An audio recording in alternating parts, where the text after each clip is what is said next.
इंसान के पैदा होने से पहले, पहली शहरों और सभ्यताओं के बनने से पहले एक और तरह की दुनिया थी जो कभी अस्तित्व में थी। एक ऐसा ग्रह जो विशाल जीवों से भरा हुआ था, ऐसे जानवर जो बहुत बड़े, बहुत भारी थे और कभी-कभी तो उन पर यकीन करना भी नामुमकिन लगता अगर उनके छोड़े गए जीवाश्म ना मिलते। लाखों करोड़ों सालों तक ये विशालकाय स्तनधारी प्राचीन पृथ्वी के जंगलों, घास के मैदानों और ठंडे इलाकों में रहते थे। लेकिन जैसे जैसे जलवायु बदलती गई और इंसानों की मौजूदगी धीरे धीरे बढ़ती गई, वैसे वैसे ये एक एक करके गायब होते चले गए। और विज्ञान द्वारा खोजे गए सबसे अद्भुत जीवों में से कुछ डायनासोर नहीं थे, बल्कि वे प्राचीन स्तनधारी थे जो कभी वास्तव में हमारे ग्रह पर रहते थे।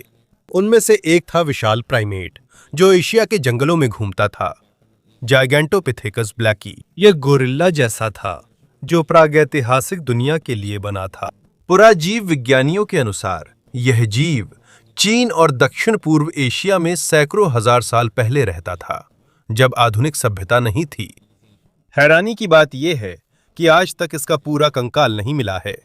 शोधकर्ताओं को अब तक केवल जबड़ा और दांत ही मिले हैं, लेकिन ये चीजें ये समझने के लिए काफी हैं कि यह कितना बड़ा था। जीवाश्म दांतों के विश्लेषण के आधार पर इसकी दाढ़ें आधुनिक गोरिल्ला से भी बड़े थे। इसीलिए माना जाता है कि ये पूरी तरह खड़ा होने पर करीब 3 मीटर ऊंचा और सैकड़ों किलो वजनी हो सकता था। चाहे ये कितना भी बड़ा हो, जायगेंटोपिथेकस खतरनाक शिकारी नहीं था और माना जाता है कि वह शाकाहारी था। यह बांस, फल, जड़ें और उस समय के घने वर्षावनों में उगने वाले अन्य पौधे खाता था। यह एक विशालकाय ओरंगुटान या गोरिल्ला जैसा था जो और भी कठिन वातावरण में रहता था। लेकिन समय के साथ इसके चारों ओर की दुनिया बदल गई। घने जंगल धीरे धीरे सिकुड़ने लगे, उनकी जगह सूखा वातावरण और घास के मैदान आ गए। यह सब प्राचीन काल में जलवायु परिवर्तन के कारण हुआ, और जैसे ही वर्षावन गायब हुए, वैसे ही उन जीवों का मुख्य भोजन भी खत्म हो गया।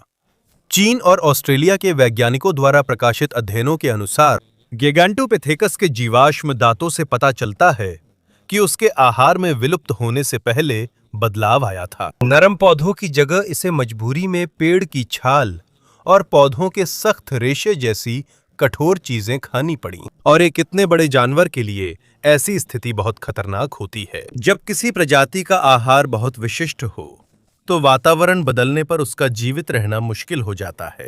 आखिरकार यह सैकड़ों हजारों साल पहले पूरी तरह से गायब हो गया और आज तक यह प्राचीन दुनिया का एक रहस्य बना हुआ है। अगर आप सोचते हैं कि विशालकाय स्तनधारियों की कहानी यहीं खत्म होती है, तो आगे की कहानी और गंभीर है। प्राचीन अमेरिका में मेगाथेरियम नामक एक जीव था जिसे जायंट ग्राउंड स्लॉथ भी कहते हैं, जो किसी फैंटेसी फिल्म जैसा लगता था। जब हम स्लॉथ शब्द सुनते हैं तो आमतौर पर हमारे दिमाग में पेड़ से लटकने वाला धीमा और छोटा जानवर आता है, लेकिन मेगाथेरियम इसका बिल्कुल उल्टा था। यह एक बहुत बड़ा स्तनपायी था जो अपने पिछले पैरों पर खड़ा होकर लगभग 2 मंजिला घर जितना ऊंचा हो सकता था। यह दक्षिण अमेरिका में रहता था। प्लेस्टोसीन युग के दौरान जब पृथ्वी पर कई विशाल जानवर मौजूद थे, यह तेज नहीं दौड़ सकता था। यह भी सेबरटूथ बिल्ली की तरह शिकारी नहीं था, लेकिन इसका आकार और ताकत इसे अपने समय का सबसे प्रमुख शाकाहारियों में से एक बनाते थे। इसके पास बहुत लंबे नाखून थे जो लगभग 1 फुट तक पहुंच सकते थे। ये नाखून पेड़ों की शाखाएं और पत्तियां खींचने के लिए इस्तेमाल किए जाते थे। संभव है कि इन्हें उस समय के खतरनाक जानवरों से बचाव के लिए भी इस्तेमाल किया जाता था। इसका एक और चौंकाने वाला रहस्य है। ब्राजील और दक्षिण अमेरिका के अन्य हिस्सों में बड़ी प्राचीन सुरंगें मिली हैं, जिनकी दीवारों पर पंजों के निशान हैं। कुछ पुरातत्वविदों और भूवैज्ञानिकों के मुताबिक ये सुरंगें मेगाथेरियम या उसके बड़े रिश्तेदारों ने बनाई हो सकती हैं। इनमें से कुछ सुरंगें इतनी लंबी और बड़ी हैं कि ये सिर्फ साधारण बिल नहीं हो सकती। आज तक वैज्ञानिक नहीं जानते कि वे ऐसा क्यों करते थे। क्या ये गर्मी या शिकारी जानवरों से सुरक्षा के लिए था? शायद ये उनके व्यवहार का हिस्सा था जिसे हम अभी नहीं समझ पाए हैं। जैसे हिमयुग के कई विशाल स्तनधारी खत्म हुए, वैसे ही ये भी समाप्त हो गए। शोधकर्ताओं के अनुसार आखिरी हिमयुग के बाद जलवायु परिवर्तन बड़ा कारण था। दुनिया के गर्म होने से वो पारिस्थितिकी तंत्र भी बदल गया जिस पर वे निर्भर थे। इसी के साथ आधुनिक मानव भी अमेरिका के विभिन्न हिस्सों में फैलने लगे। इसी वजह से कई वैज्ञानिक मानते हैं कि पर्यावरणीय बदलाव और मानव शिकार के दबाव का संयोजन मेगाथीरियम और अन्य मेगाफौना के विलुप्त होने के कारणों में से एक है। लेकिन उस समय एक और जीव था जो सच होना भी लगभग असंभव लगता है। एक आर्माडिलो की कल्पना कीजिए। अब इसे इतना बड़ा कर दीजिए कि यह लगभग एक छोटी कार के बराबर हो जाए। वही है ग्लिप्टोडॉन, एक विशाल बख्तरबंद स्तनपायी जो मोटे कवच से ढका हुआ था, जैसे प्राचीन दुनिया का एक चलता फिरता टैंक। इसका शरीर सख्त हड्डियों के कवच से सुरक्षित था, जो हजारों छोटी प्लेटों से बना हुआ था, और इसकी जबरदस्त मजबूती के कारण बहुत ही कम जीव सीधे इस पर हमला कर सकते थे। कुछ अध्ययनों से यह भी पता चलता है कि प्राचीन लोगों ने इसके खोल का इस्तेमाल अस्थायी आश्रय या मौसम से सुरक्षा के लिए किया था, जानवर के मरने के बाद। यहीं पर साफ दिखता है कि प्रागैतिहासिक पृथ्वी कितनी अलग दुनिया थी। एक समय था जब एशिया में विशाल बंदर, अमेरिकी महाद्वीपों में विशाल स्लॉथ और बख्तरबंद स्तनधारी थे, जो विज्ञान कथा जैसे लगते थे। लेकिन चाहे वे कितने भी बड़े हो, कितने भी ताकतवर हो और कितने भी लंबे समय तक इस ग्रह पर रहे हों, वे फिर भी दुनिया के बदलाव से बच नहीं पाए। और अब उनके केवल जीवाश्म, पत्थर पर पंजों के निशान और हड्डियां बची हैं, जो चुपचाप एक ऐसे संसार की कहानी सुनाती हैं जो बहुत पहले खो चुका है। आइस एज के समय रहने वाला ये सबसे अनोखे स्तनधारियों में से एक था। इसका पूरा शरीर कठोर कवच से ढका था, जैसे इसमें पहले से ही खतरे के लिए ढाल हो। ये साधारण चमड़ी नहीं थी। इसका खोल हजारों सख्त हड्डी की प्लेटों से बना था, जिन्हें ऑस्टियोडर्म्स कहते हैं। ये लगभग वैसी ही सुरक्षा थी जैसी आज के आधुनिक आर्माडिलो और कछुए में देखी जाती है। लेकिन ग्लिप्टोडॉन में इसका आकार एक अलग ही स्तर का था। दक्षिण अमेरिका के कुछ जीवाश्म मिले हैं जो दिखाते हैं कि उनमें से कुछ की लंबाई 3 मीटर से भी ज्यादा थी। अपनी इतनी बड़ी और भारी काया के कारण ये प्राचीन दुनिया के धीमे लेकिन लगभग अडिग टैंक जैसे थे। 2020 में अर्जेंटीना में एक किसान ने अपनी जमीन पर काम करते हुए 4 ग्लिप्टोडॉन के खोल खोजे थे। जब शोधकर्ताओं ने जीवाश्म देखा तो उन्हें और भी स्पष्ट हो गया कि ये जानवर अपने समय में वास्तव में कितने बड़े थे। ग्लिप्टोडॉन अमेरिकी महाद्वीपों के विस्तृत घास के मैदानों और जंगलों में रहते थे। ये शाकाहारी थे और ये अपने मजबूत पैरों और नाखूनों का इस्तेमाल खुदाई करने और खाने के लिए पौधे और जड़ें खोजने में करते थे। लेकिन भले ही इसके पास मोटा कवच था, इसका मतलब ये नहीं कि ये हर खतरे से सुरक्षित था, क्योंकि उसी समय दक्षिण अमेरिका में एक और विशाल जीव घूम रहा था। यह एक शिकारी था, आर्थोथेरियम, जिसे विशाल छोटे मुंह वाला भालू भी कहते हैं। अगर आज का ग्रिजली भालू डरावना है, तो ये प्राचीन राक्षस उससे भी कहीं ज्यादा भयानक था। कुछ अध्ययनों के अनुसार इसका वजन 1000 किलो से ज्यादा था और ये पिछले पैरों पर खड़े होकर 3 मीटर से ऊंचा हो सकता था। ये विज्ञान द्वारा पहचाने गए सबसे बड़े भालुओं में से एक था।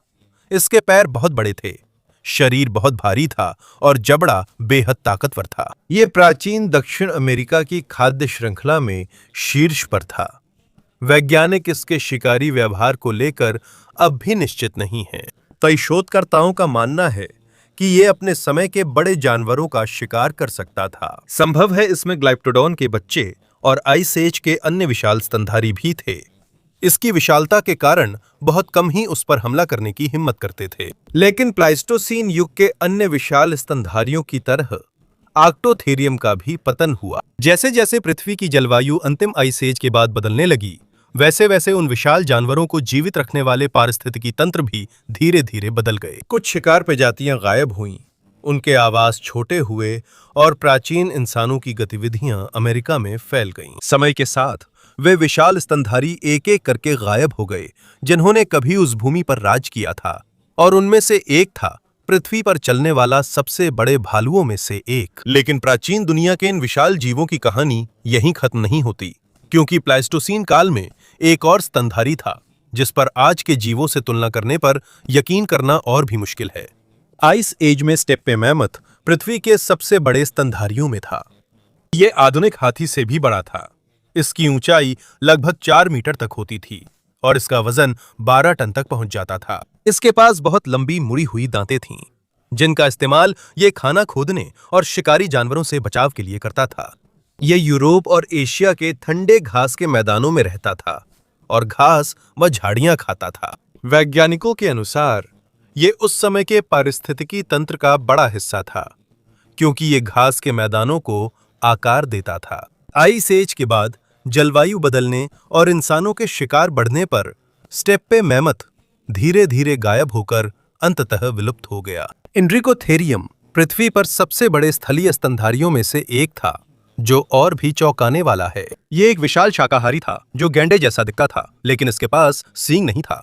ये लगभग 6 मीटर तक ऊंचा हो सकता था और इसका वजन 20 टन तक पहुंच सकता था।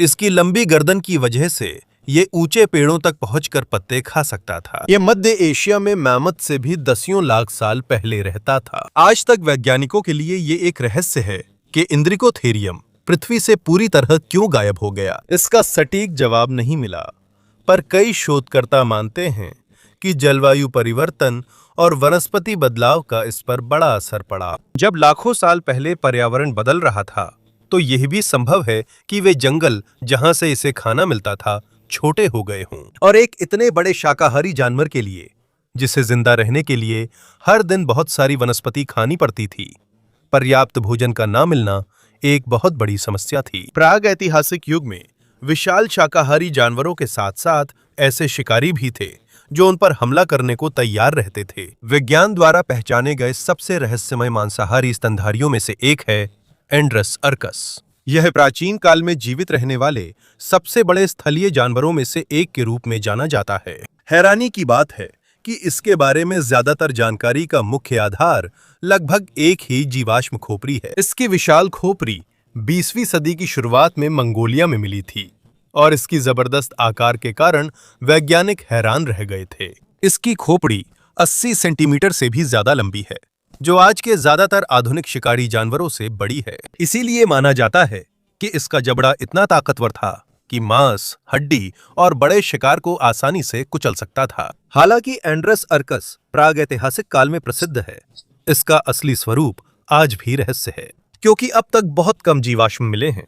वैज्ञानिक अभी भी यह तय नहीं कर पाए हैं कि यह विशाल भेड़िए, लकड़बग्घे, जंगली सुअर या किसी और प्राचीन स्तनपाई जैसा दिखता था। शोधकर्ताओं ने इसके शरीर और शिकार के तरीकों के अलग अलग पुनर्निर्माण किए हैं, लेकिन चाहे ये विशालकाय स्तनधारी जितने भी बड़े और ताकतवर रहे हों, ये दुनिया में आए बदलावों से नहीं बच पाए। जलवायु, पारिस्थितिकी तंत्र और प्रतिस्पर्धा में बदलाव के साथ ही प्रागैतिहासिक पृथ्वी पर राज करने वाले विशाल जीव एक एक कर विलुप्त होते गए, और अब इन सब का जो कुछ बचा है वो है सिर्फ जीवाश्म, प्राचीन हड्डियां और रहस्य, जिनके जवाब विज्ञान आज भी खोजने की कोशिश कर रहा है। जैसे जैसे वैज्ञानिकों को नए जीवाश्म मिलते हैं, हमें प्रागैतिहासिक पृथ्वी की कठोरता और अनोखापन और स्पष्ट दिखता है। विशाल कृंतक जोसेफो आर्टिगासिया से लेकर भालू कुत्ता एम्फिसियन और विशाल वॉम्बैट डिप्रोटोडॉन तक, हर जीव इस बात का सबूत है कि कभी दिग्गजों ने इस ग्रह पर राज किया था।